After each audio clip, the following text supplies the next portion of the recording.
Hello friends, welcome to Pavan Visual Media and Info Services. ఈరోజు ఈ వీడియోతో మనం క్యాడ్ క్యామ్ సబ్జెక్ట్కి సిరీస్ ఆఫ్ లెక్చర్స్ స్టార్ట్ చేస్తున్నాం. అందులో ఫస్ట్ యూనిట్ కింద introduction to CAD CAM start చేద్దాం. సో ఇంకెందుకు ఆలస్యం ఫ్రెండ్స్, సో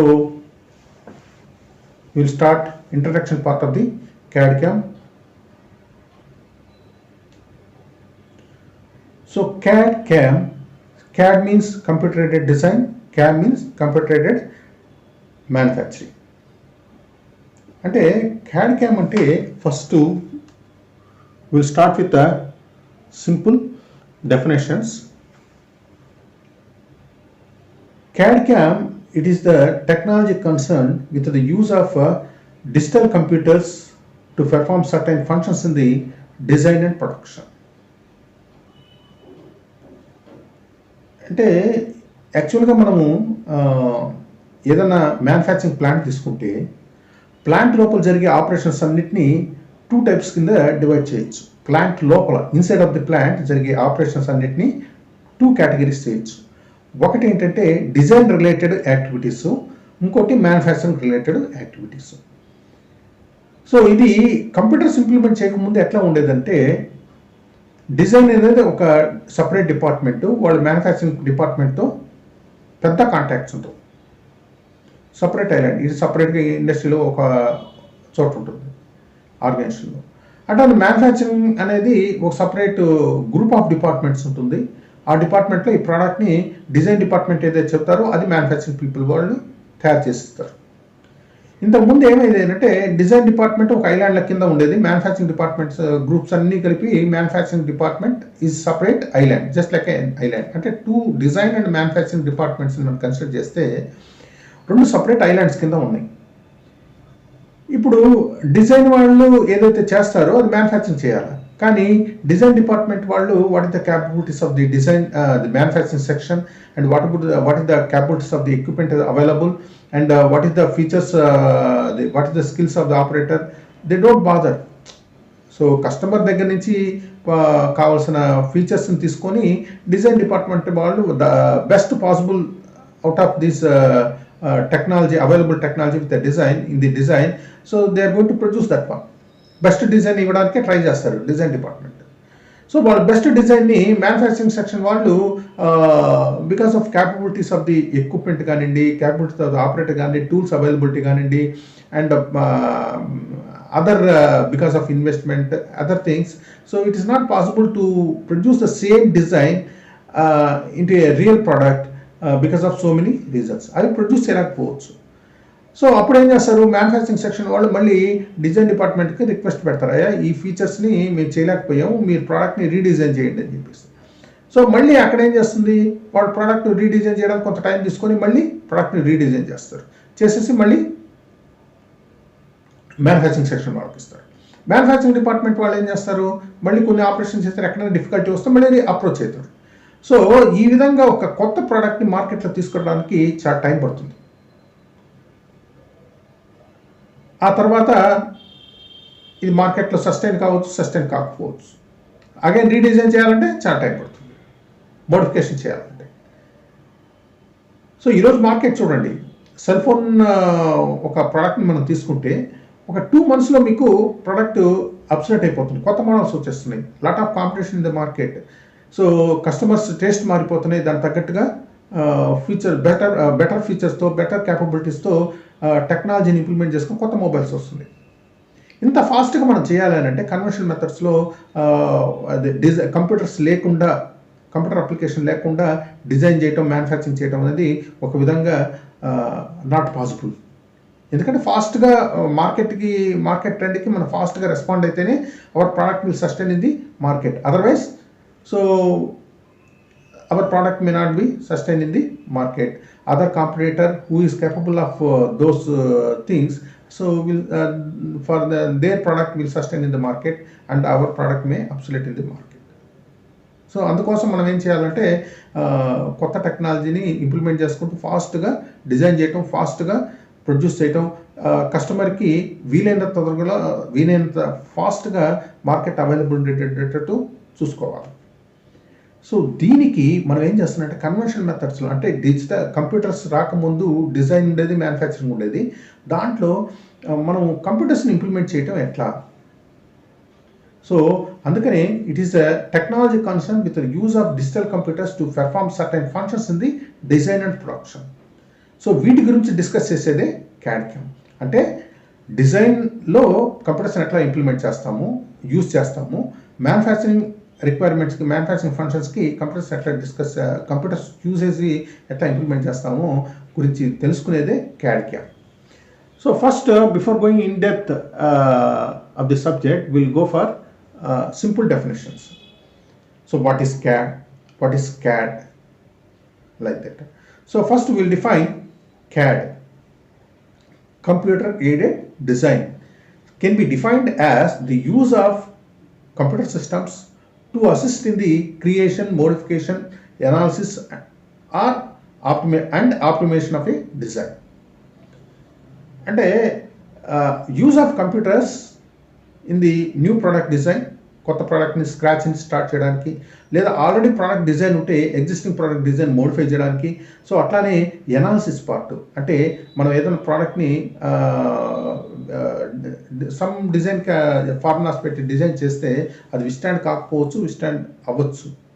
సో మ్యాథమెటికల్గా, థియరిటికల్గా it is okay, but when you go for practically it may not be feasible, it may not be withstanding the load condition because of material properties ఉంటాయి, variation of material property. మనకి అంతా థియరిటికల్గా ఏమనుకుంటాం, all mechanical properties are uniform, isotropic and uniform throughout the material అనుకుంటాం. అది ప్రాక్టికల్గా వచ్చేసరికి పాసిబిలిటీగా దానివల్ల ఏమైతే మోర్ ఫ్యాక్టర్ ఆఫ్ సేఫ్టీ తీసుకుంటాం.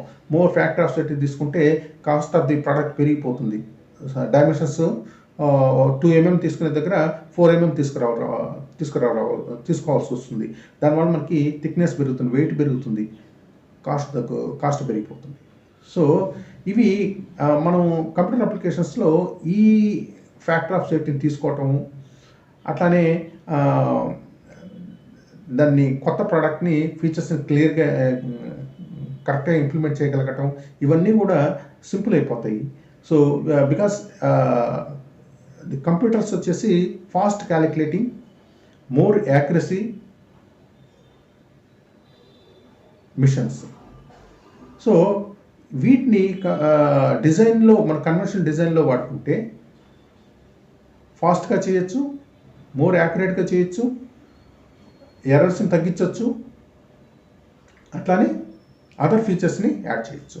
సో కొత్త ప్రోడక్ట్ని క్రియేట్ చేయడానికి, మోడిఫై చేయడానికి, అట్లానే మనం ఎనాలిసిస్లో ఎంత హీట్ వస్తున్నది, ఎంత లోడ్ స్ట్రెస్సెస్ డెవలప్ అవుతున్నాయి, విస్టాండ్ అవుతుందా లేదా, బ్రేకింగ్ ఎక్కడ వస్తుంది, వైబ్రేషన్స్ ఎంత వస్తున్నాయి, వైబ్రేషన్ ఫ్రీక్వెన్సీ ఎంత వస్తున్నది, హీట్ ఎంత ప్రొడ్యూస్ అవుతున్నది, టెంపరేచరు హైయెస్ట్ టెంపరేచర్ ఎంత పాసిబుల్ అవుతుంది, రిలేటివ్ మోషన్ దగ్గర ఏమన్నా అబ్స్ట్రక్షన్స్ ఉన్నాయా, ఇలాంటివన్నీ.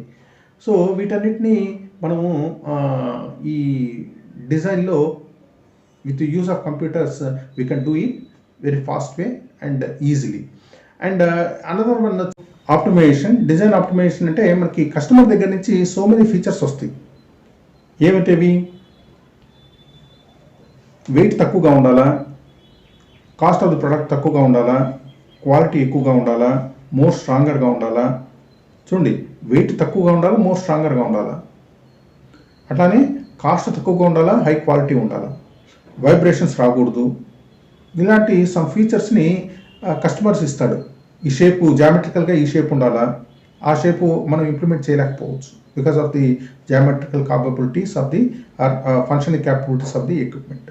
సో వీటన్నిటిని కూడా మనము ప్రోడక్ట్ ఇంప్లిమెంట్ చేయాలంటే ఎక్కడో చోట కాంప్రమైజ్ కావాలా. So taking all the features in to consideration and will go for certain extent and will optimise the things and will come to we will produce the best design. ఆ టెక్నిక్స్లో కూడా decision మేకింగ్కి ఈ computer applications బాగా ఉపయోగపడతాయి. So క్యాడ్లో వచ్చేసి computer అప్లికేషన్స్లో వచ్చేసి computer అప్లికేషన్స్ని మనం క్యాడ్లో క్రియేషన్, న్యూ ప్రోడక్ట్ క్రియేషన్ కానివ్వండి, ఎగ్జిస్టింగ్ ప్రోడక్ట్ మోడిఫికేషన్ కానివ్వండి, ఎనాలిసిస్ పార్ట్లో కానివ్వండి, ఆప్టిమైజేషన్ టెక్నిక్స్లో కానివ్వండి మనము వాడుకోవచ్చు. That is CAD. అంటే క్యామ్ తీసుకుంటే use of digital computers, use of computer systems CAM. Computer-aided design can be defined as the use of computer systems to plan, manage, and control the operations of a manufacturing plant through either direct or indirect computer interface with the plant's production resources. So ఇక్కడ కూడా చూడండి, cam వచ్చేసి use of computers in the manufacturing activities. Manufacturing activities అంటే ఏమవుతుంది? Planning ఉంటుంది, production ఉంటుంది, and ఇవి చేయడానికి కంట్రోల్ ఇన్స్ట్రక్షన్స్ ఇవ్వటం, ఇన్స్ట్రక్షన్స్ ఫాలో అవుతున్నట్టు చూడటం, వాటికి plan the production, manage the production, control the production. So ఈ యాక్టివిటీస్ అన్నింటిలో కూడా కంప్యూటర్ ఇంప్లిమెంట్ చేసేదే క్యామ్. సో మ్యానుఫ్యాక్చరింగ్ ప్లాంట్లో కంప్యూటర్ అప్లికేషన్స్ని టూ వేస్గా కేటగిరైజ్ చేయొచ్చు. ఒకటి వచ్చేసి direct applications of computers in the manufacturing operations. Indirect use of computers in the manufacturing operations. So indirect use of computers in the manufacturing operations అంటే manufacturing support applications కి computers ని ఎట్లా implement చేస్తాం అని. So the two broad categories are, one is computer monitoring and control. First category is computer monitoring and control. It is a direct use of computers in the manufacturing applications. అంటే ఎట్లా, ఒక మిషన్కి computer డైరెక్ట్గా connect అయి ఉంటుంది. ఇది రెండు విధాలుగా ఉంటుంది. ఒకటి ఆ మిషన్ దగ్గర నుంచి డేటా గ్యాదర్ చేసుకొని స్టోర్ చేసుకుంటుంటుంది. ఇంకోటి వచ్చేసి మనం రాసిన ప్రోగ్రామ్ ఇన్స్ట్రక్షన్స్ ఏవైతే ఇచ్చామో కంప్యూటర్కి, దాని ప్రకారం ఇంప్లిమెంట్ చేస్తుంది. జస్ట్ ఫర్ ఎగ్జాంపుల్, మన హీట్ ట్రీట్మెంట్ ప్లాంట్లో ఈ కంప్యూటర్ అప్లికేషన్ ఇంప్లిమెంట్ చేసాం అనుకోండి. ప్లాంట్లో హీట్ ట్రీట్మెంట్ ఎక్విప్మెంట్ ఉంది, దానికి కంప్యూటర్ ఇంప్లిమెంట్ చేసాం. దానికి ఒకటి మానిటరింగ్ సిస్టమ్. ఎట్లా అంటే అసలు మాన్యువల్గా ఆపరేటర్ వచ్చేసి హీటింగ్ అన్ని కంట్రోల్ చేసుకుంటుంటాడు. ఈ కంప్యూటర్ అప్లికేషన్ పెడితే ఏమవుతుందంటే టెంపరేచరు పర్ అవర్కి ఎంత రైజ్ అవుతున్నది, ఎప్పుడు ఏ టైంలో మనకి పవర్ ఫ్లక్చుయేషన్స్ ఏమైనా వచ్చినాయా, ఎందుకు ఆగిపోతున్నది, ఇలాంటివన్నీ డేటా గ్యాదర్ చేస్తుంది. ఏం కంట్రోల్ ఇన్స్ట్రక్షన్స్ ఉండదు. Just it will observe the performance of the heat treatment. So it will gather the data, that's all. That is monitoring applications. ఇంకో విధంగా ఏ విధంగా ఇంప్లిమెంట్ చేయొచ్చు, అదే హీట్ ట్రీట్మెంట్ ప్లాంట్లో మనం రిటర్న్ చేయొచ్చు. ఇప్పుడు స్టార్ట్ చేయగానే అంత కంప్యూటర్ అప్లికేషన్, మాన్యువల్ ఏముండదు. లోడింగ్ ఒకటి మాన్యువల్ చేస్తారు, చేసిన తర్వాత ప్రోగ్రామ్ కంప్యూటర్ ఆన్ చేస్తారు. ఈ ఆన్ చేసగానే మనకి heat the material up to 700 degrees centigrade. After reaching the 700 degrees centigrade, hold the equipment, hold the product for 1 hour at 700 degrees centigrade, and after 1 hour suddenly you go for cooling applications. ఇది heat treatment ప్రాసెస్లో చేస్తాం. దీనికి programme రాస్తాం. Programme computer implement అయింది. ఇదేం చేస్తుంది, instructions ఇస్తుంది. Up to 700 degrees వచ్చేంత వరకు రైట్ చేయి, ఇన్స్ట్రక్షన్స్ పోయింది. 700 వచ్చేసింది, కట్ చేసేస్తుంది పవర్. 700 టెంపరేచర్ మెయింటైన్ చేసేంత వరకు ఎంత పవర్ అయితే కావాలో అంత ఇస్తుంది. తర్వాత 1 hour అయిపోగానే కూలింగ్ స్టార్ట్ చేస్తుంది, హోల్డ్ చేస్తుంది. ఆ తర్వాత కూలింగ్ స్టార్ట్ చేస్తుంది. సో ఇది కంప్యూటర్ ఇన్స్ట్రక్షన్స్ ఎక్విప్మెంట్కి, ప్రాసెస్ ఎక్విప్మెంట్కి ఇన్స్ట్రక్షన్స్ ఇస్తుంది. అట్లానే అక్కడి నుంచి డేటా తీసుకొని ఫర్దర్ ఇన్స్ట్రక్షన్స్ ఇస్తూ ఉంటుంది. So one is monitoring system. Monitoring system అంటే వన్ వే, అంటే మిషన్ దగ్గర నుంచి డేటా తీసుకుంటుంది computer. It don't give you any instruction to the equipment. ఇంకోటి ఏంటి, ఇన్స్ట్రక్షన్స్ ఇస్తుంది, డేటా కలెక్ట్ చేస్తుంది, అంటే monitoring and control applications. So ఇది 2 waysగా ఉంటుంది అన్నమాట. 2-way communication between the computer and equipment. Like that ఏదన్నా ప్లాంట్లో ఉండే మిషన్ కంట్రోల్ చేయడానికి కానివ్వండి, ప్లాంట్లో ఉండే ఎక్విప్మెంట్ కంట్రోల్ చేయడానికి కానివ్వండి, సిఎన్సి కంప్యూటర్ అప్లికేషన్స్ వాడచ్చు. That is in the manufacturing. Other applications వచ్చేసి manufacturing support applications. Manufacturing support applications అని అంటే కంప్యూటర్ ఎక్విప్మెంట్తో మ్యానుఫ్యాక్చరింగ్ ఎక్విప్మెంట్తో కంప్యూటర్ కనెక్ట్ అయి ఉండదు. బట్ ఆ డేటాని మనం కలెక్ట్ చేసుకున్న తర్వాత మనము ప్రొడక్షన్ ప్లాన్ చేసుకోవచ్చు, మ్యాన్ పవర్ ప్లాన్ చేసుకోవచ్చు, ఎన్సీ పార్ట్ ప్రోగ్రామ్ ఆఫ్లైన్లో చేసుకోవచ్చు. అట్లానే ఇన్స్పెక్షన్ స్టాండర్డ్స్ ప్రొడ్యూస్ చేయొచ్చు, కంట్రోల్ కావాల్సిన ఇన్స్ట్రక్షన్స్ మనం ప్రిపేర్ చేయొచ్చు, ప్రొడక్షన్ స్టార్ట్ చేయడానికి, ప్రొడక్షన్ ఎండ్ చేయడానికి షెడ్యూల్ చేసుకోవచ్చు. ఇవన్నీ కూడా ఎక్విప్మెంట్తో సంబంధం లేదు. ఎక్విప్మెంట్ డేటా తీసుకొని మనం ఆఫ్లైన్లో చేసుకుంటుంటాం అనమాట. అంటే డైరెక్ట్గా మిషన్ రన్ అయితే ఉండాల్సిన అవసరం లేదు. మిషన్ దగ్గర నుంచి డేటా అవసరం. మిషన్ దగ్గర నుంచి డేటా మనకి ఆఫ్లైన్లో వస్తుంది, కలెక్ట్ చేసుకొని ఇస్తారు. ఆ కలెక్ట్ చేసుకున్న డేటాని మనం ప్లాన్ చేసుకుంటాం. ఏ మెటీరియల్ ఎంత కావాలి, ఎట్లా ప్రొడక్షన్ షెడ్యూల్ కానీ వచ్చింది అనుకోండి, ప్రొడక్షన్ నాకు నెక్స్ట్ మంత్ 20కి అంతా నాకు ఆర్డర్ కావాలని అనుకోండి. సో మనం మిషన్ ఎంత ప్రొడ్యూస్ చేస్తుంది పర్ డే, దానికి మనం రా మెటీరియల్ ఎంత ప్లాన్ చేయాలా, ఎంత క్వాంటిటీ పర్చేజ్ చేయాలి పర్ డే, దాన్ని ఎంత ప్రైస్లో మనకి బెస్ట్ క్వాలిటీ ప్రోడక్ట్ తక్కువ కాస్ట్లో మనం ప్రొడ్యూస్ చేయొచ్చు. ఇలాంటి క్యాలిక్యులేషన్స్ అన్నీ మనం ప్లానింగ్ చేసుకోవచ్చు అనమాట. అంటే ఎప్పుడు పర్చేజ్ చేయాలా, ఎంత క్వాంటిటీ పర్చేజ్ చేయాలా, ఎలాంటి టూల్స్ కొనాలా, ఎప్పుడు కొనాలా, అట్లానే షాప్ ఫ్లోర్లో ఎలాంటి ఇన్స్ట్రక్షన్స్ ఇవ్వాలా, ఆ ఇన్స్ట్రక్షన్స్ అన్ని ఇంప్లిమెంట్ అవుతున్నాయి లేదా ఎట్లా మానిటర్ చేయాలా, ఇవన్నీ కూడా ఆఫ్లైన్లో జరుగుతుంటాయి. That is a manufacturing support applications. So ఈ manufacturing support applications list out చేస్తే, ఒకటి ఎన్సీ పార్ట్ ప్రోగ్రామింగ్ ప్రిపేర్ చేసుకోవటం, అట్లానే ప్రాసెస్ ప్లానింగ్ చేయటం. అంటే ఒక లిస్ట్ ఆఫ్ ఆపరేషన్స్ ఇస్తుంటే ప్రాసెస్ ప్లానింగ్ అని అంటే sequence of operations, turning, drilling, boring, drilling చేసిన తర్వాత టర్నింగ్ చేస్తామా, టర్నింగ్ చేసిన తర్వాత డ్రిల్లింగ్ చేస్తామా అనేది sequence, best possible way and less cost దేంట్లో అవుతుందో ఆ ప్రాసెస్ని. అట్లానే ప్రొడక్షన్ షెడ్యూలింగ్ అని వచ్చేసి when to start the production, when to end the production based on the customer orders. Customer A date అయితే కావాలో ఆ డేట్ని మనం మీట్ చేయడానికి ప్రొడక్షన్ ప్లాన్ చేసుకోవాలి. So when to start this operation, when to end this operations, and finally when to complete the order and when to deliver the goods to the order to the customer. So వీటికన్నిటికీ కూడా planning, అవన్నీ కూడా మనం computer అప్లికేషన్స్తో చేయొచ్చు. అట్లానే raw material purchase కానీ, tools purchase కానీ, that is called material requirement planning. So దానికి కంప్యూటర్స్ వాడుకోవచ్చు, షాప్ ఫ్లోర్ కంట్రోల్ వాడుకోవచ్చు, ఇన్స్ట్రక్షన్స్ రాయవచ్చు. అట్లానే వేరియస్ అప్లికేషన్స్ ఆఫ్ మ్యానుఫ్యాక్చరింగ్ అన్నింటిలో కూడా మనము కంప్యూటర్స్ ఇంప్లిమెంట్ చేయొచ్చు. అంటే ఇప్పుడు దాకా మనము what is CAD, what is CAM తెలుసుకున్నాము. సో క్యామ్ అనేది సింపుల్గా applications of computers in the design and manufacturing. So ఈ సబ్జెక్ట్ మొత్తంలో మనము కంప్యూటర్స్ని డిజైన్ రిలేటెడ్ యాక్టివిటీస్లో ఎక్కడ ఇంప్లిమెంట్ చేయొచ్చు, అట్లా మ్యానుఫ్యాక్చరింగ్ రిలేటెడ్ యాక్టివిటీస్లో ఎట్లా ఇంప్లిమెంట్ చేయొచ్చు ఇన్ డీటెయిల్స్ చదువుతాం అనమాట. సో ఫ్రెండ్స్, ఈరోజు ఈ వీడియో మీకు నచ్చినట్లయితే లైక్ చేయండి, కామెంట్ చేయండి, అట్లానే మీ ఫ్రెండ్స్కి షేర్ చేయండి. మా ఛానల్కి ఫర్దర్ వీడియోస్ కోసం సబ్స్క్రైబ్ చేయండి ఫ్రెండ్స్. Thank you.